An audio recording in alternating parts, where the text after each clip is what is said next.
Brazil's Supreme Court has sentenced former President Jair Bolsonaro to 27 years in prison for plotting a coup.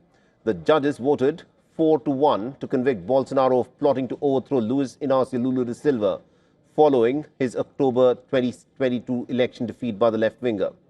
The sentence could, of course, see the 70-year-old leader spend the rest of his days in jail. Now, Bolsonaro was found guilty of leading an armed criminal organization attempting the violent abolition of the democratic rule of law and organizing a coup d'etat and causing qualified damage to federal property and protected cultural assets.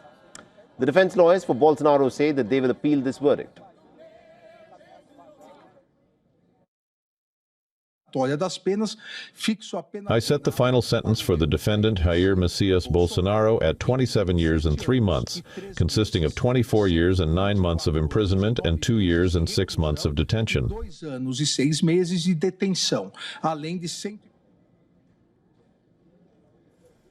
Bolsonaro himself did not attend the verdict hearings in the capital, Brasilia, instead following the proceedings from his residence, where he is under house arrest. His 7 co-accused, including the former ministers and military chiefs, were also convicted. Bolsonaro, a former army captain who served a single term from 2019 till 2022, claims that he is the victim of political persecution. On the streets, the Brazilians remain divided over the historic conviction. The trial drove a deep wedge through Brazilian society between those primarily on the left who saw it as a vital test of the country's democracy, from those mainly on the right who view it as a political show trial.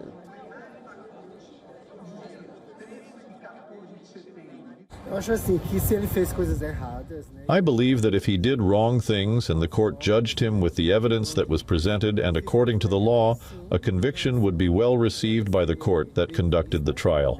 I think it's favorable.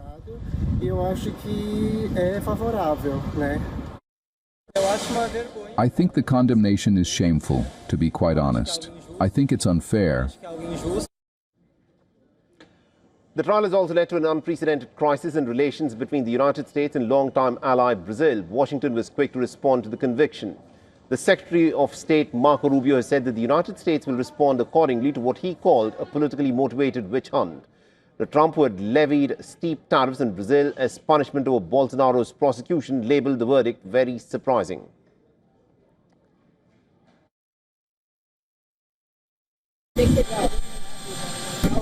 President as a leader of a country, and I always found him to be very straight, very outstanding. Actually, as a man, a very outstanding man. I think it's a terrible thing. Very terrible. I think it's very bad for Brazil. Brazil's government on Thursday rejected U.S. threats, writing on X. The Brazilian Foreign Ministry said that the threats like those made today by the U.S. Secretary of State Marco Rubio will not intimidate our democracy.